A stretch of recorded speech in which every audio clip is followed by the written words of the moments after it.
Acho que ele confirmou aquilo que a CPI, a CPMI tem em todas as sessões identificado, né? Fraudes do INSS sempre existiram, mas nada se compara ao que aconteceu nesse esquema industrial de roubo de aposentados e de aposentadas que ocorreu no Brasil a partir de 2019. E a presença aqui do ex-ministro Onyx, um ministro importante do governo Bolsonaro, ela comprovou isso. Por quê? Onde foi que acabou a necessidade do aposentado ter que autorizar todos os anos o desconto? Durante esse período. Aonde houve a mudança do decreto que permitiu que as entidades fantasmas pudessem receber autorização de desconto? Governo Bolsonaro. Quando que foi estendido para que as pensionistas também, né, passassem a receber esse tipo de desconto sem que elas nunca tivessem autorizado? Durante o governo Bolsonaro. Ah, mas o careca do INSS, quando que ele surge? No governo Bolsonaro. Então todas as mudanças, todas as alterações ocorreram nesse período. E a presença do ministro aqui hoje foi importante porque ele não conseguiu, né, demonstrar que essa investigação que demonstra isso efetivamente está certa. Então, eu acho que ele é uma figura-chave, uma figura central dentro do governo Bolsonaro e ficou comprovada aqui hoje a sua responsabilidade e a responsabilidade de todos eles com o que aconteceu. Quais devem ser os próximos passos, na sua opinião? Agora nós temos que ir para cima das entidades, né? Então, na segunda-feira, vai vir aqui uma pessoa que é ligado àqueles que nós chamamos dos Golden Boys, né?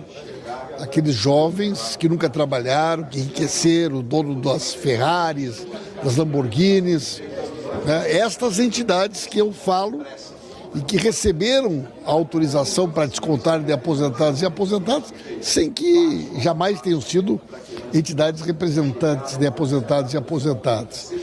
E na medida que a gente quebra o sigilo dessa gente, a gente vai conseguir rastrear o dinheiro e saber quem possibilitou que eles estivessem lá. Eles não chegaram lá sozinhos. Alguém facilitou, né, o acesso deles a esse espaço de poder. Alguém facilitou para que eles recebessem essas autorizações.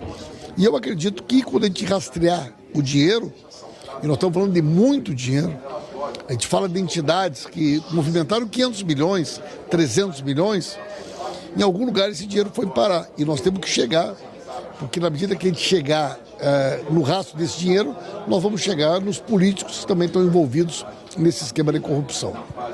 Né? E o que a gente está vendo aqui é algo assim muito importante que dá para comparar depoente para depoente, né? Nós vimos hoje, e eu fiz perguntas duras, firmes, em relação inclusive ao sigilo dos 100 anos do Senado, né, de assessor da presidência do Senado, que na época o ministro Onyx Lorenzoni apoiou o atual presidente. Perguntei também sobre um aumento no final do governo anterior, né, que houve, porque se ele se arrependeria de algo também. Ele respondeu tudo, né? Respondeu e, no meu modo de entender, convenceu. Não veio com habeas corpus do STF, que todo mundo que chega aqui consegue alguma coisa. Não veio absolutamente sem compromisso de dizer a verdade. Ele fez o compromisso aqui, respondeu a todos com respeito. Em alguns momentos foi até atacado, né? Assim, aqui por alguns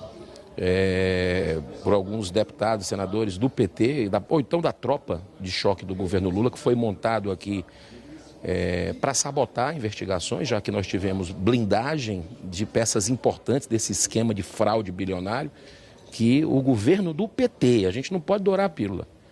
Vocês viram, quem está acompanhando sabe, votou contra a convocação e quebra de sigilo aqui de gente que roubou, né? que tem como trazer alguns dados importantes para essa CPI,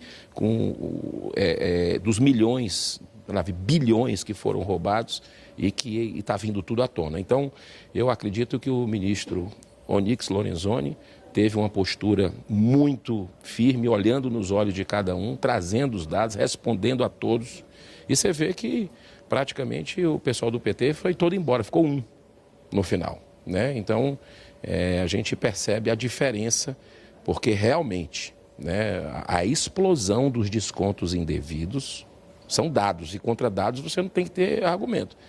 Aconteceram no governo Lula. O governo Bolsonaro tentou colocar travas de segurança, botou travas de segurança no final do governo Bolsonaro. E eu fiz essa colocação e perguntei para ele, para o ministro. Eu acredito que tiraram o pé no aspecto assim de, talvez, depois que perdeu a eleição, algumas ACTs chegaram, foi uma falha do governo anterior, né? Mas o que a gente percebe é uma diferença gritante em relação à ética, ao espírito comprometido com o serviço público, de ter responsabilidade com o dinheiro dos aposentados, pensionistas, órfãos, deficientes e viúvas desse país. Então, eu acho que o balanço muito importante. Quero parabenizar o senador Carlos Viana, o deputado Alfredo Gaspar, e eu falei agora para o senador Carlos Viana com uma maneira que ele está terminando. Você percebeu? Quando ele termina a sessão, ele faz um texto diretamente para as pessoas que estão em casa, né, com muita humanidade, mostrando do compromisso, do esforço. E olha, a gente sai daqui, você sabe que você sai daqui também, às vezes 2 horas da manhã, já aconteceu até de 3 horas da manhã. Né? E, então, impunidade pode até, às vezes, uma blindagem ali e acolá acontecer, mas nós vamos até o fim aqui e você vai ter uma surpresa.